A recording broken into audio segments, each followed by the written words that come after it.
નમસ્કાર. અમારે સદાયને માટે આદરણીય, અમારા વંદનીય એવા પેન્શનર મિત્રો, નિવૃત્ત કર્મચારી મિત્રો, ભાઈઓ તથા બહેનો, સ્વાગત છે આપ સૌનું દિલથી આપણી આ યુટ્યુબ ચેનલ ભાવેશ મકવાણા ન્યૂઝમાં. તો પેન્શનર મિત્રો, આજ સાંજના પેન્શન સમાચારમાં વાત કરીશું પેન્શનરો અને નિવૃત્ત કર્મચારીઓની પડતર માંગણીઓને લઈને આજરોજ તારીખ 10/5/2026ના રોજ સાંજે કરવામાં આવી છે મહત્વની જાહેરાત. તો પેન્શનર મિત્રો, શું છે આ મહત્વની જાહેરાત, જેની આજના વિડીયોમાં આપણે ચર્ચા કરીશું. તો આજનો વિડીયો તમે ખાસ કરીને અંત સુધી નિહાળી લેજો. તો વાત કરીએ કેન્દ્ર સરકારના કર્મચારીઓ 8મા પગાર પંચની ભલામણોની આતુરતાથી રાહ જોઈ રહ્યા છે અને મોંઘવારી ભથ્થા પર તેની કેટલી અસર થશે તેની પણ ઉત્સુકતાથી નજર રાખી રહ્યા છે. તો ખાસ કરીને 8મા પગાર પંચ વિશે હાલમાં ચર્ચાઓ જોરશોરથી ચાલી રહી છે. તો દરેક કર્મચારીઓ અને પેન્શનરો 8મા પગાર પંચની જે ભલામણો અમલમાં આવે તેની આતુરતાથી રાહ જોઈ રહ્યા છે અને તેની સાથે મોંઘવારી ભથ્થું એટલે કે ડીએ પર પણ એની એટલી જ ઉત્સુકતાથી નજર છે તે રાખી રહ્યા છે. તો વિગતવાર વાત કરીએ તો કેન્દ્ર સરકારના કર્મચારીઓ 8મા પગાર પંચની ભલામણોની આતુરતાથી રાહ જોઈ રહ્યા છે, જેટલી તેઓ તેમના મોંઘવારી ભથ્થા એટલે કે ડીએ પર આતુરતાથી નજર રાખી રહ્યા છે. તો 18 એપ્રિલના રોજ કેન્દ્ર સરકારે જાન્યુઆરી 2024ના પહેલા 6 મહિના માટે તેમના મોંઘવારી ભથ્થામાં 2%નો વધારો કર્યો હતો. તો આ વધારા સાથે કુલ ડીએ હવે 60% પર પહોંચી ગયો છે.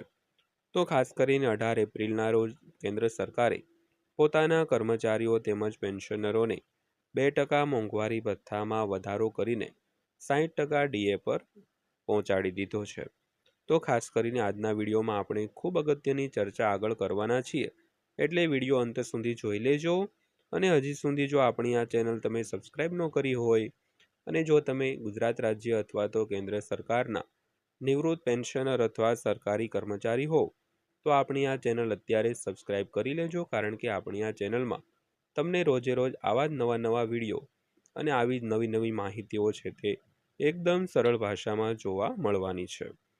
તો વાત કરીએ તો આ વધારા સાથે હવે કુલ ડીએ 60% પર પહોંચી ગયો છે.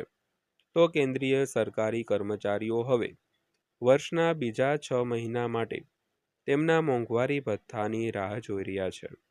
તો 8મા પગાર પંચ દરમિયાન સરકારે ડીએ પર આ બીજી વખત નિર્ણય લીધો હશે. તો ચાલો સમજીએ કે બીજા વર્ષના એટલે કે વર્ષના બીજા 6 મહિના માટે કેન્દ્ર સરકારના કર્મચારીઓ માટે ડીએમાં કેટલો વધારો થવાની અપેક્ષા છે. તો આપણે એ પણ જાણીશું કે ડીએ ક્યારે જાહેર કરવામાં આવશે. તો ખાસ કરીને જાન્યુઆરી 2024નો ડીએ વધારો જે કેન્દ્ર સરકાર અને ગુજરાત સરકાર બંનેએ જાહેર કરી દીધો છે.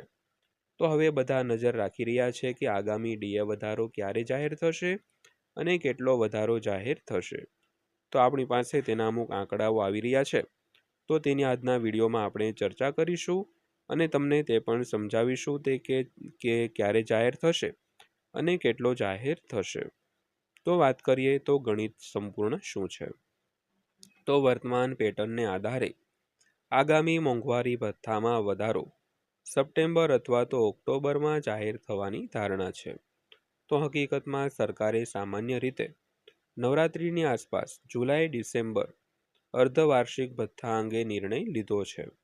તો આ વર્ષે નવરાત્રિ ઓક્ટોબરમાં આવે છે, તેથી એવી અપેક્ષા રાખવામાં આવે છે કે સરકાર ઓક્ટોબરના મધ્યમાં અથવા તો 20 ઓક્ટોબર પછી આ જાહેરાત છે તે કરી શકે છે.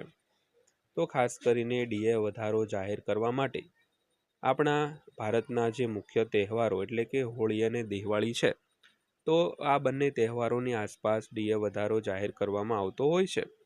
તો ખાસ કરીને જાન્યુઆરી 2024નો ડીએ વધારો જે સામાન્ય રીતે હોળીની આસપાસ જાહેર થતો હોય છે, પરંતુ હોળી બાદ તેની જાહેરાત કરવામાં આવી. તો હવે જુલાઈથી ડિસેમ્બર માટે જે અર્ધવાર્ષિક મોંઘવારી ભથ્થું જે વધવાનો નિર્ણય છે, તો આ વર્ષે એવી અપેક્ષા છે કે નવરાત્રિની આસપાસ આ ડીએ વધારો જાહેર થાય, કારણ કે નવરાત્રિ ઓક્ટોબરમાં આવે છે, તેથી એવી અપેક્ષા રાખવામાં આવે છે કે સરકાર ઓક્ટોબરના મધ્યમાં અથવા તો 20 ઓક્ટોબર પછી આ જુલાઈ 2026ના ડીએ વધારાની જાહેરાત છે તે કરી શકે છે. ત્યારબાદ વાત કરીએ તો કેટલો વધારો અપેક્ષિત છે. તો જો વર્તમાન ફુગાવાનો ટ્રેન્ડ એટલે કે વર્તમાન ફુગાવાનો દર જુલાઈ 2026થી ચાલુ રહેશે તો કેન્દ્ર સરકારના કર્મચારીઓના મોંઘવારી ભથ્થામાં 2%થી 3%નો વધારો થઈ શકે છે. તો આ all India consumer price index four industrial workers પર આધારિત પ્રારંભિક અંદાજ મુજબ છે. તો ઔદ્યોગિક કામદારો માટે ઓલ ઇન્ડિયા કન્ઝ્યુમર પ્રાઇસ ઇન્ડેક્સના 12 મહિનાના સરેરાશને આધારે ડીએ ગણવામાં આવતો હોય છે.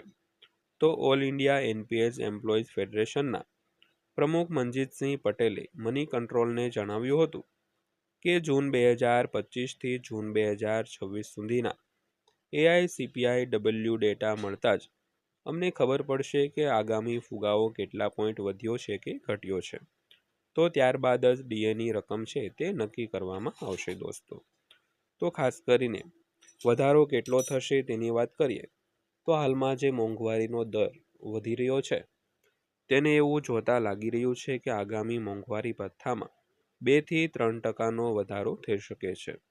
તો એઆઈસીપીઆઈ ડેટા પર આધારિત પ્રારંભિક અંદાજ મુજબ જે ઔદ્યોગિક કામદારો માટે જે એઆઈસીપીઆઈ ડબલ્યુના 12 મહિનાની સરેરાશને આધારે ડીએ નક્કી કરવામાં આવતું હોય છે.